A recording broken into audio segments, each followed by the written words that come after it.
qulay o'tirib olgan joylaringda yana chuqur yengil nafas olinglar.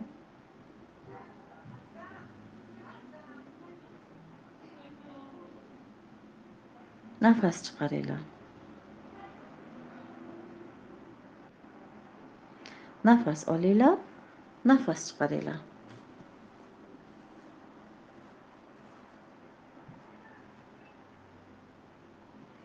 Yana nafas olinglar, nafas chiqaringlar. Xayolan ayollik qiningizni tasavvur qilinglar.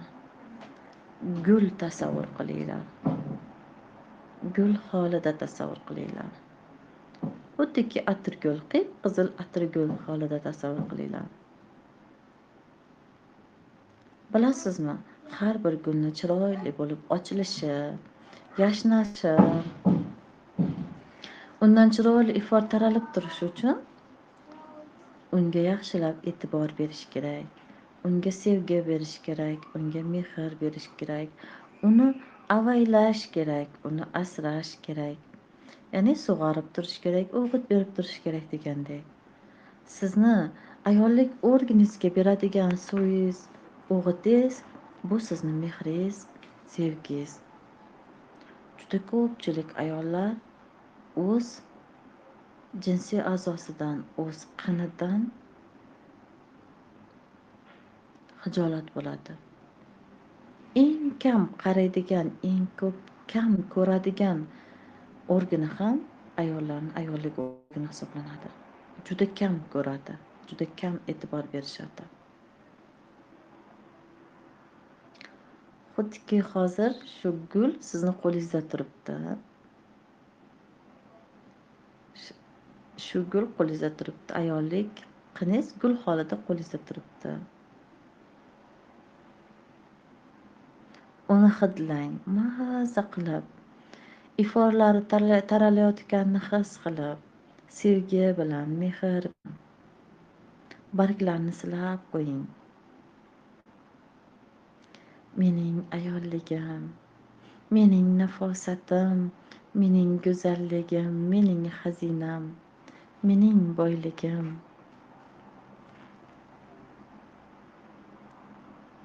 Men seni judayam yaxshi ko'raman. Men uchun judayam ardoqlisan. Men sen tufayli o'z ayolligimni his qilaman. Men sen tufayli baxtli onaman, baxtli ayolman, sevimli rafiqaman. Bugun birinchi bor men senga rahmat aytaman. Yaxshiyam borliging, yaxshiyam har doim o'zingdan shirin iforlar taratib turganing, yaxshiyam go'zalliging. Sen dunyodagi eng go'zal gulsan. O'z ayollik qiningizni erkalatgan saringiz u chiroylilashib, yashnab ketayotganligini, maqtovlaringizdan keyin yanada go'zallashib, iforlari har yoqqa taralib ketayotganligini his qiling.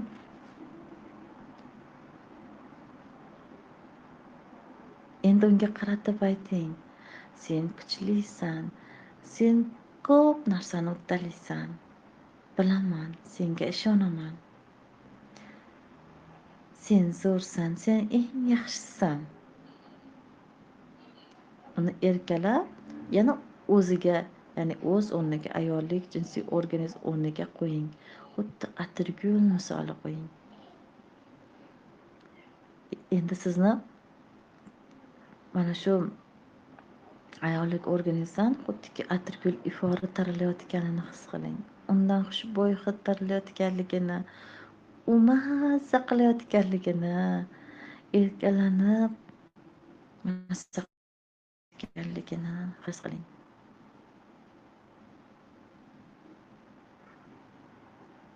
Endi bu organizmni his qilgan holatda eng katta orzularingizni eslang.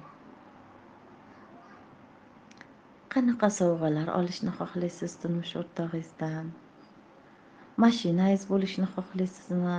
Sayohatlarga chiqishni xohlaysizmi? Nimalarni xohlaysiz? Ayol kishi ayollik organi qini orqali hayotiga sovg'alar,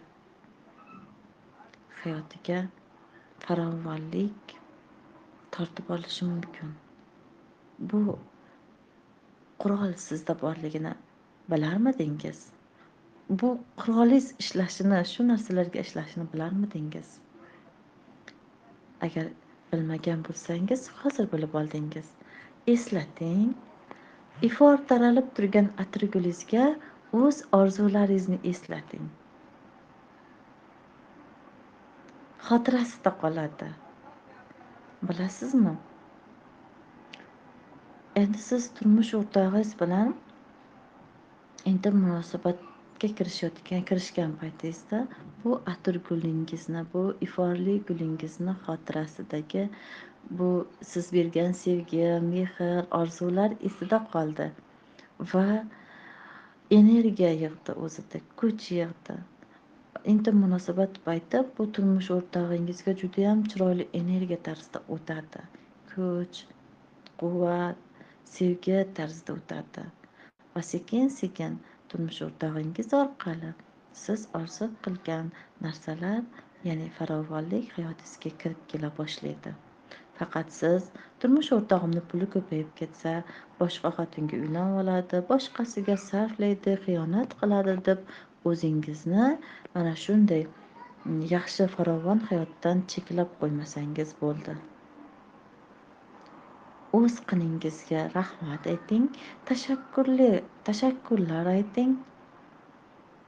Butun tanangizga ayollik energiyasi tarqayotganini his qiling. Sizdan ayollik ifori taralib turganini his qiling. Bu amaliyotdan keyin sizni ayolligingizni seza boshlashadi. Ko'chada, jamiyatda yoki turmush o'rtog'ingiz oldida sizni hurmat qila boshlashadi. Buni tabiiy qabul qiling. Buni tabiiy qilib qabul qiling. Qachonki jamiyat sizni ayol sifatida ko'rsagina sizni ardoqlaydi. Sizga hurmat ko'rsatadi, sizga xizmat ko'rsatadi. Og'ir yukingizni qo'lingizdan oladi. Qo'lingiz band bo'lsa eshiklarni ochib turadi. Sizga yaxshilik qilgisi, sovg'a bergisi keladi. Faqat sizni ayol sifatida ko'rsagina. Siz endi mana shunday ayollik iforlariga tayyor turing. O'zingizdan taralayotgan bu ifor bilan ayollikka tayyor turing. Ayollikka ochilishning birinchi qadamini qo'ydingiz. Bu qadam bilan siz o'zingizni ayoldek his qila boshlaysiz. Nafosatingiz, nazokatingiz, nafisligingiz yodingizga tushadi. Xuddi qizaloqlardek beg'uborligingiz esingizga tushadi. Endi sizni xursand qilish uchun katta narsalar kerak bo'lmay qoladi. Siz oddiy narsalardan ham zavq shavqqa to'lib ketadigan jajji qizaloqdek beg'ubor ayolga aylanib borasiz. Sof, pok holatiga kelib borasiz. Sizdagi bunday o'zgarishlarni juda tez sezishadi. Ayniqsa yaqinlaringiz. O'zingizga qaytgan ayollik energiyasi bilan, ayollik ifori bilan nafas oling chuqur. Nafas olayotganligingizda hujayralaringizga bu informatsiya, sizda ayollik geni uyg'onayotganligi haqidagi informatsiya hujayralaringizga tarqaydi. Sekin nafas chiqaring. Yana bir marta nafas oling, nafas chiqaring. Va endi ko'zlaringizni oching.